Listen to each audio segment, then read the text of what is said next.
Hey everybody, welcome back to class.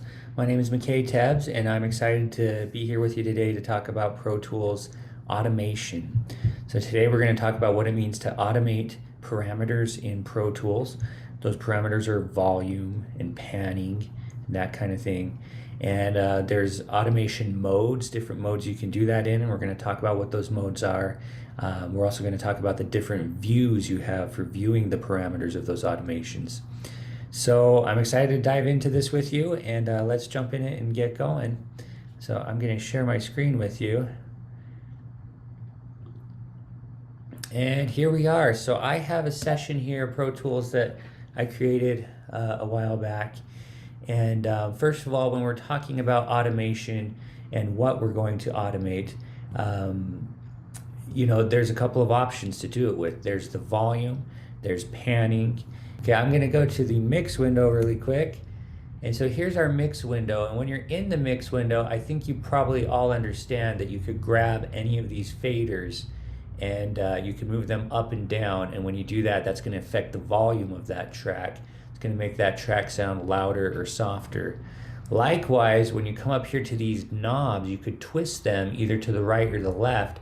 And when you do that, you can change the panning of your track. You can change where it sits in the sound field. So there's center, and then there's right of center, there's left of center, and there's all these spaces in between. You could think of that as the dial of a clock.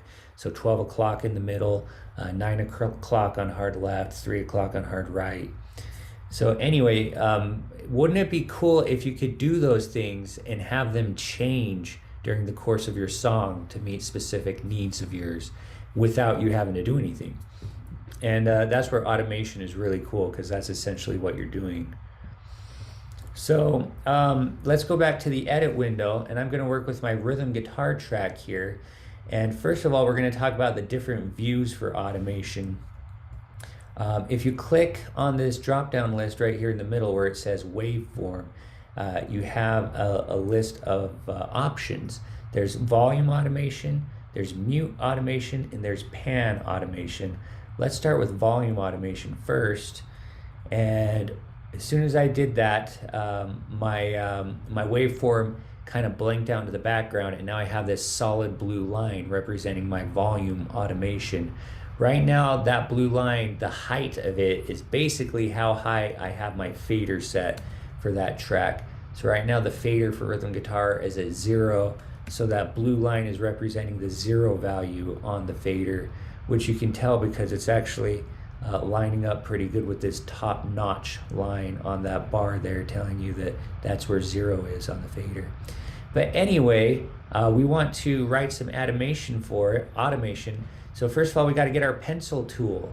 Yay, this is one of those times we actually get to use our pencil tool. We're going to click on the line and drag it and let go. And when we do that, we just change the volume. What happened there is I changed the volume. I made a fade out and I dropped it out. So if we solo that rhythm guitar part, right now we're going to hear a fade out on it.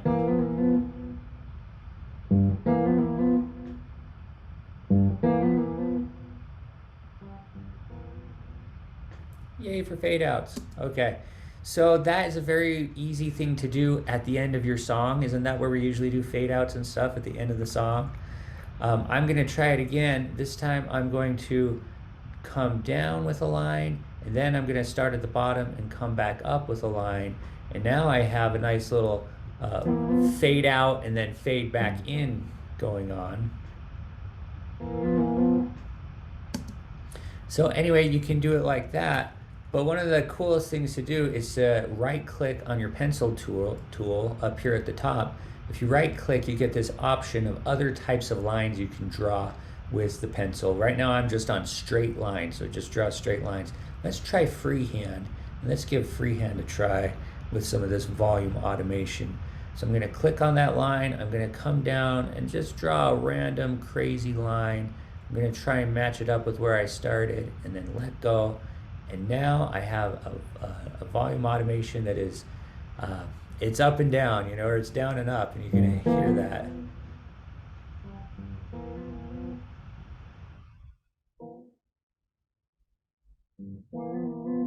Okay. Yeah, my rhythm guitar part is kind of sparse here. But anyway, so by choosing what kind of pencil to draw the line, you can choose, what kind of automation to have. If you get the square one, it's going to do it in these little square chunks like this, and you can kind of drag them to make them bigger. And you can hear what it sounds like when your track is weaving in and out of those sounds.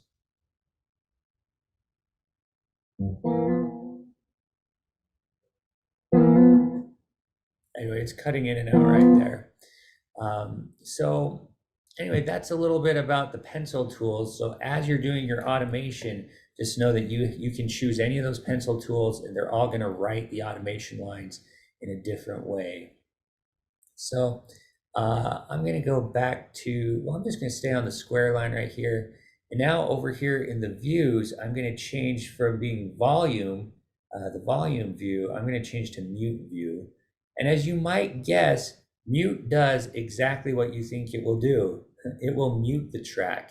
And so this is kind of a cool idea because there may be a track you're working with that has audio signals, but in between the audio signals, there's a hum, like the amplifier was humming or some type of equipment was humming, and you don't want to hear that. Or maybe it's a vocal line, and in between the lyrics, there's breathtaking, or there's knocking on the stand, or some outside sources that make it sound, not as good. Anyway, you can use this automation tool here, and you can basically just turn things on and off. That's really the only option. If I go back to the straight line here, and if I drag the line completely down, it will just meet at the bottom and then eventually go back up. So you can decide how long you want your cutout to be, or how short you want it to be. But anyway, so that's kind of, so, and it will just turn your track on and off as you think it's necessary. I'm going to switch back to the selector for a second. And one cool thing is sometimes you write automation and sometimes you don't like it. You can highlight all the automation that you wrote. And once it's highlighted, just push the delete button and then all your automation is gone. So if you want to start over fresh, you want to get rid of the automation that you've got there, then you can do it that way. Let's switch now from mute view and let's go down to pan view. So here I have pan view. And this is, of course, relating to the knob right here that pans the sound to the left or to the right. And I just think it's so cool that you can automate that. So in the course of your mix, you can have things moving positions. They don't have to just stay in one spot of the sound field. First of all, look at the ruler when we have the pan view open. Up at the top, there's an L. At the bottom, there's an R, left and right. So when you move the line up to the L, you're moving it left in the sound field. When you move the line down to the R, you're moving it right in the sound field. So it's important to understand that. I'm going to go back to my pencil and I'm going to draw a line up and draw a line down and up and down and back to the middle, or close to the middle where I started. So now if we listen to the mix, we're going to hear that guitar part go from side to side in the sound field like that, left to right. So there it is in the left, there it is in the right, somewhere in the middle, going to left now, now going back to right, and now kind of back in the middle where I had it. So anyway, you can be very creative with this. I mean, some instruments, it could be a really cool effect to have them sweep through the sound field at a certain point in the song where that might be appropriate. But I'm going to go ahead and delete that again. And so anyway, that is how you would set the, I guess that's how you write automation. That's how you do it by hand. That can work just fine. And if you have a small automation thing, that's probably the best thing to do. But sometimes you have a lot of automation you're doing, and wouldn't it be great if you could do it in the moment? And that's where we get into something called automation modes. And you can write and record automation instantly as you're working through this stuff. So I'm going to put this track back on the waveform. I'm going to unsolo it, and I think I'm going to come down here to my guitar. And first of all, when you're working with automation modes, there is a box here with the options, and the options are read, touch, latch, and write. Just so you know, when you're in the mix window, you have these same options here. Here it says auto right there. It says auto read, and that's a good place to leave it. Read is the default setting. When you're in read, you cannot write automation. Therefore, you cannot mess up the automation you have. So when you're done making your automation, always put it back into read so that it will just be there and won't be affected. There is also the option here of off. And as you might imagine, when you select off, it turns off the automation for that track so that nothing is on. But what about these other three options, write, latch, and touch? Let's talk about those. We're going to start with write. So with write mode, just like it sounds like, that's where you can write new automation for your track. Before I get into that, I'm going to show you guys a window here that's going to be kind of necessary and helpful. Come up to the window menu and pull it down and come down to where it says automation and bring up the automation window as you're doing this. So this window lets you control which parameters are being written when you're working in write mode. If the toggle switches are red, that means that parameter is on, or you can basically work on that parameter. So I'm going to do this. I'm going to turn off the parameters I don't want to work with right now and just keep on the one parameter I do want to work with, the volume parameter. So it's in red. Once I finish that, I can turn on the pan parameter and turn off the volume parameter, and I can do it right in automation for that. I'm going to work with volume for now. Notice this suspend button right here. If you click this suspend button and turn it on, it automatically suspends all automation in the whole session. So that can be really nice if you want to check something out without automation.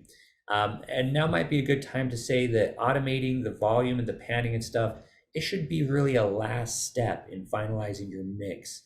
In other words, you should do everything else first and have the song basically all ready. Definitely set the levels of the song where you think you want all the levels to be, and then start automating things. Because once you automate things, those automations are fixed and they affect things if you try to move the fader afterwards. So do all the fader moving before you do the automating here. But when you hit the suspend button, it allows you to suspend automation to hear what things sound like without the automation. So you can check it to that. I've heard that could be really useful. Like if somebody sends you a session and there's automation in it, but you have no idea what the session is and you just want to hear it without automation because you just want to hear how each instrument sounds by itself. So you can turn that automation off by hitting the suspend button here. So I'm not going to turn it on. I'm going to keep it off because I want to use automation. I've got the volume here. Another thing that's going to help as we're writing automation is your ins and outs. So notice that you have this section here with your IOs, your ins and outs. From this, you can click on the side of your out 1 and 2, and you can pull up an additional fader. Now this fader is the exact same fader that you have here in the edit window, but if I use it in the edit window, then I have to bring the edit window up and it's in my way. I can't see the track when I'm automating it. So by pulling up this fader all by itself, it allows me to use the fader while I'm still looking in the edit window and working in there. All right, so I'm going to go to waveform now and the view, and I'm going to change it to volume. So now I have my volume on and ready to write. And once okay, the way to start this, you do not have to record enable the track. You do not have to push record. All you have to do is push play. And as soon as you start pushing play, it will start writing the automation for this track. And you're going to see that in a red line. A red line will appear. And as you write the automation, you'll see that red line adjust to the automation you write. How are you going to be writing that automation? In this case, it's with the fader. I'm going to be pulling this fader up and down. And as I pull it up and down like this, it's going to affect the automation that's written underneath it, and the automation that you see. So anyway, let's give it a try and see what happens. So I'm going to push play, and here it is from the top. See the red line? It's already there. Now I'm going to start adjusting the fader. Now my volume is falling down. Now it's going back up.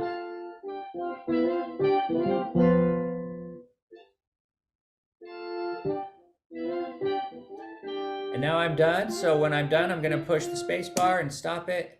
And now I have my volume automation, and it's all written in there. That's what write mode does. Write mode just writes it in there, and you can just do it by doing the fader up and down. Notice though, as soon as I finished write mode, it doesn't say write mode anymore. It says latch mode. That's because usually you only do write mode once. You do it the first time through and you're trying to write it exactly as you want it to be. So after that, if you want to keep working in that parameter, you would do so in latch mode or write mode. Latch mode or touch mode, not in write mode, because you already did write mode. So those other two modes are used to edit what happens with your write mode. So if we come back and push play, we can now hear that volume fading in and out just as I dragged it with the fader.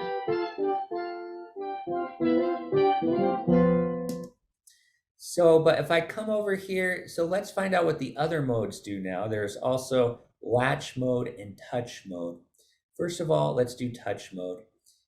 With touch mode, it doesn't start recording the automation until you touch it, until you touch a parameter. So everything will stay as it is, but as soon as you start moving a fader up and down, then it will start affecting the automation. So I'm going to come back to the beginning of my track. I've got my fader ready to move. I'm going to push play.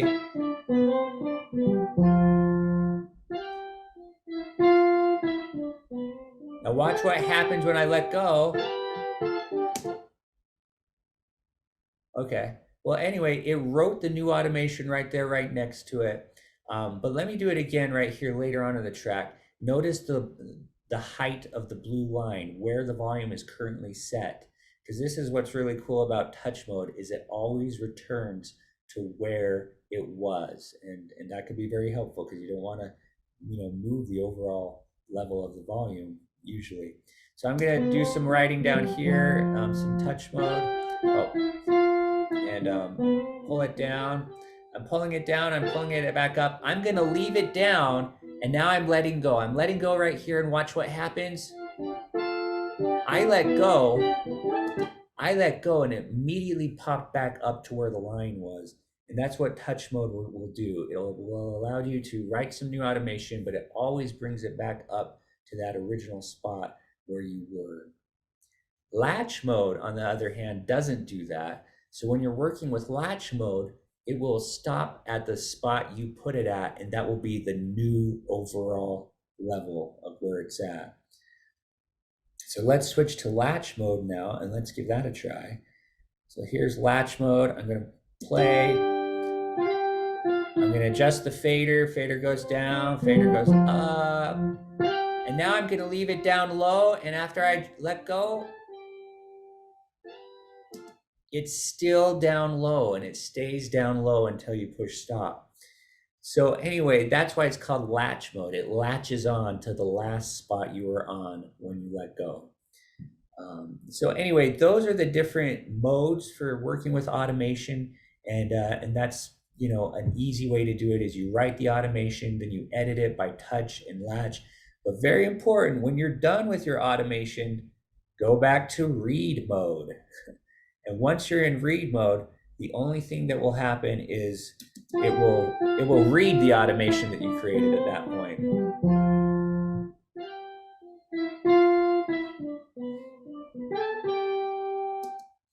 Okay, one more cool thing about automation is that you can copy and paste, just like anything else you want to copy and paste in life on a computer. If you select it, so here I am selecting that automation, I'm going to go Command C to copy. I'll set my cursor later on, I'll go Command V, and it immediately copies that same automation. Isn't that a time saver? Because sometimes you're trying to do the same automation later on in the song, and this way it can be exactly the same. You don't have to try and mimic it. you can just copy and paste it to a new spot in the song where you want it to be.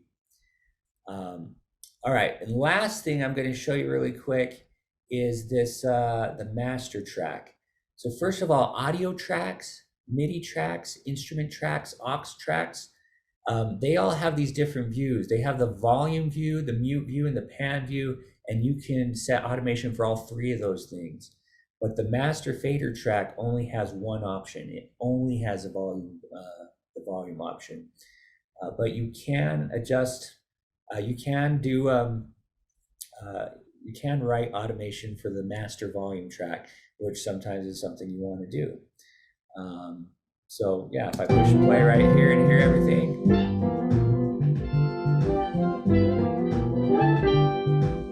Oh, that was cool.